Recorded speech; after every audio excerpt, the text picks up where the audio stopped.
Hello guys, this is Terry from Genkigamingtv coming back at you with the review of Yokai Watch episode 13 of the 2019 series.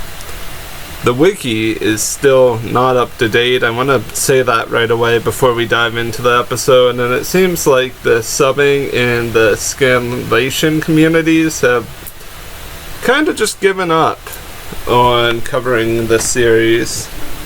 I'm not gonna give up on it until they announce that Shadowside is coming back, because I'm not sure how this is doing in Japan.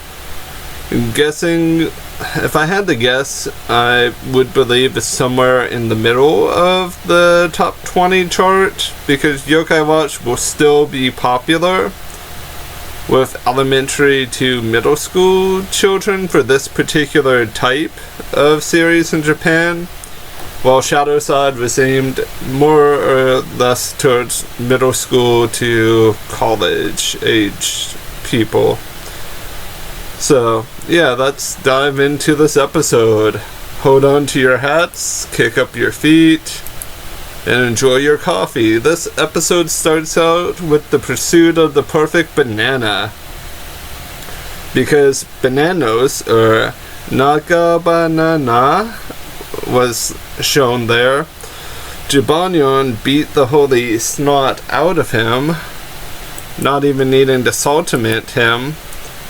He just unloaded with a fury of punches, and then Bananos started talking about the perfect banana, the pursuit of banana. If you get that reference, kudos. If not, it doesn't really matter. You'll still get the rest of this episode, well, the rest of this review's references.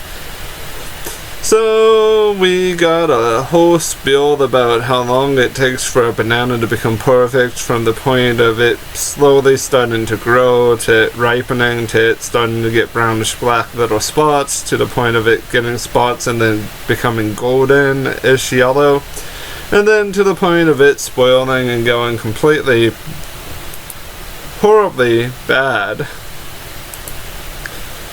So yeah, we get Nathan, Whisper, and Jibanyan drooling over the perfect banana, and them saying we have to have one. So they and Bananos, or Nose Nana, Banana Nose, go to the supermarket or the grocery store, depending upon where you are at. On the way home, Nate runs into Bear, who tries to steal his golden banana, or what he wants to become his golden banana.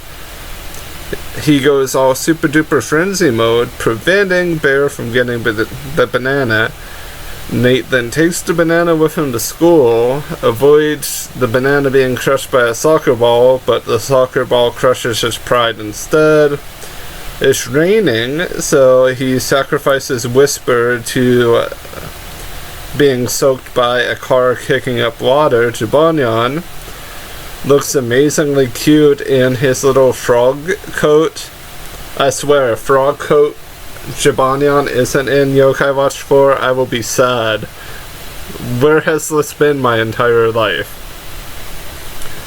So Nate then goes to the bathroom with the banana, then goes and gets a shower with the banana. Some of this would really just not need it. The banana then begins to glow a goldish color. But then Nate, Whisper, and Jibanyan screw up. The banana goes airborne and then becomes black and horrible. Bananos then bails on them. He's like, I've had enough of this stuff, and then leaves. Then we get a little side sequence to a interesting situation. Our boy Dandoodle has lost his groove.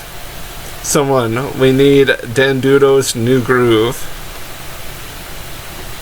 there has to be Dandoodle's New Groove as a bit of fan art, because it just has to happen. So as everything's going on, Dandoodle, instead of having white hair, has gray hair. Looks old, looks really jaded and messy. Whisper even pulls up a comparison picture of when Dandoodle was making effort for his appearance, and now turns out Dandoodle was actually crushed by ladies. Being told he's too old by this by Mermaid Dine, Insomni, and I think the other one is Everfor. Let me double check, because it probably is Everfor. Yeah, it's Everfor. I always forget her name, no matter how many times I see her. It's like it doesn't pop into my mind.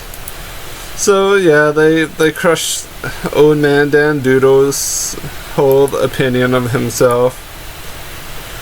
So they go to a izakaya type situation where Jibanyan, Whisper, Dandoodle, Myrmidine, Insomni, and Everfor, and it's kind of like a date situation.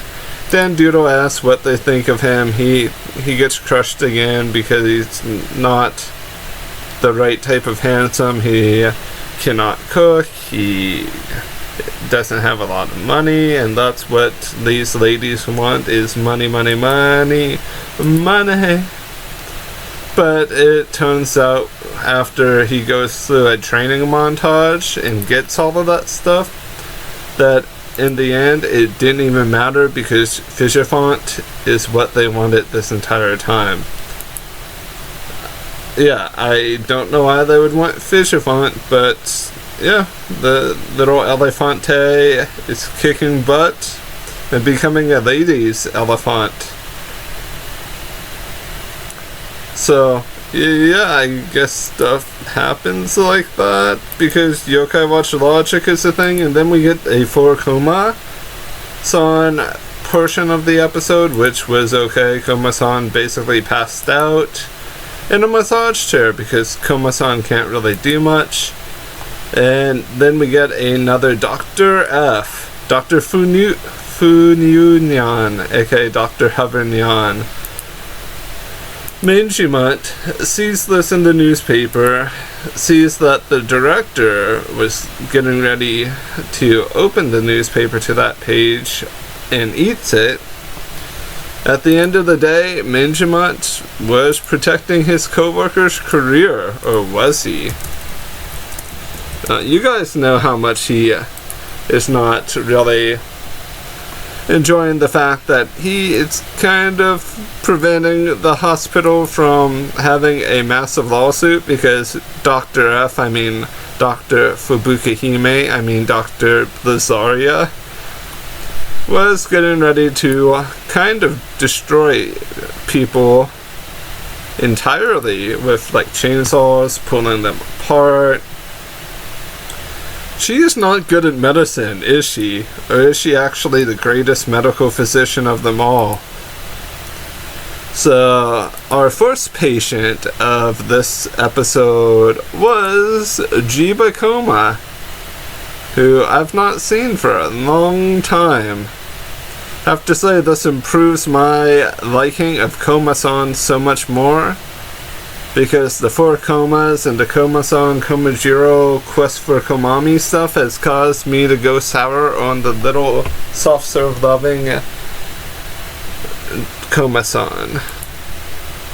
So they have a situation where Dr. Blizaria thinks it's right to saw him in half, but Manjimut takes the bullet, and then the director gets all angry, and then we have a situation with Buchinyan, who is just fun to say, Buchinyan. So, yeah, basically things are kind of just starting to get out of control, because Blizaria thinks it's a smart idea to pull his limbs apart, because that will make the situation better. But that gets stopped by Manjimont, who is the hero of the saga. Blizaria, or Dr. B is what I'm going to start calling her, then decides to have Bushinyan, or Shogunyan, cut Robonyan USA in half, because apparently that's how you do medical stuff for robots. And then the director finally stumbles upon the true cold hard truth of this situation, that Blizaria isn't actually Dr. F, she's Dr. B. And Fuyunyan, aka Hovernyan, is actually Dr. F this entire time. Bum bum bum. And then we get a life is feudal situation, like the feudal Chinese stylization of Whisper in Vinok. Whisper farts while in a meeting with Vinok. Vinok pummels Whisper, and they have a situation with getting boats ready. And yeah, I couldn't care less about this segment, because there are certain segments within the series that we all have to admit are not really going to amount to anything. As much as I love this idea of what the segment stands for, I can tell they're just using this as filler. I only have 4 screenshots from this section, and I only have one from the Coma 4 comm, and I have so many more from that opening segment and from Dr. F, because they matter. I mean, it's not that these other segments don't matter, it's just, in the grand scheme of things, they're not going to equal out to much plot progression. Then again, I do believe that this Dr. F segment was the last one, unless they do one with Hovernyan actually coming to the hospital to work. So there's that, and they didn't do a new Komami portion, which means that we'll have that next week, most likely, even though I can tell people are starting to care a little less about Komami's Japanese journey. All in all, this episode was a very solid B+. It wasn't an A episode. The Dandoodle and the Banana Nose segments were great. They are what made the episode really good. The Dr. F stuff was hilarious. I would watch a spin-off that was just Dr. F, or Dr. Fubuki Hime. Ugh. I cannot talk right now. Dr. Blizaria. But some of the stuff, I don't see how it's going to localize correctly and still be funny. But I guess that's all up to whoever's doing the localization process of the Yokai Watch series right now, moving forward from Yokai Watch 3 into Shadow Side and into this stuff. With the wiki kind of giving up, it is taking me longer to find material and episodes. So I do want to apologize for episodes taking longer than not to be uploaded for the review. I hope you all have a great rest of your day. I hope your week coming up is filled with positivity and happiness. I've been Terry with Genkigamingtv. Bye bye for now.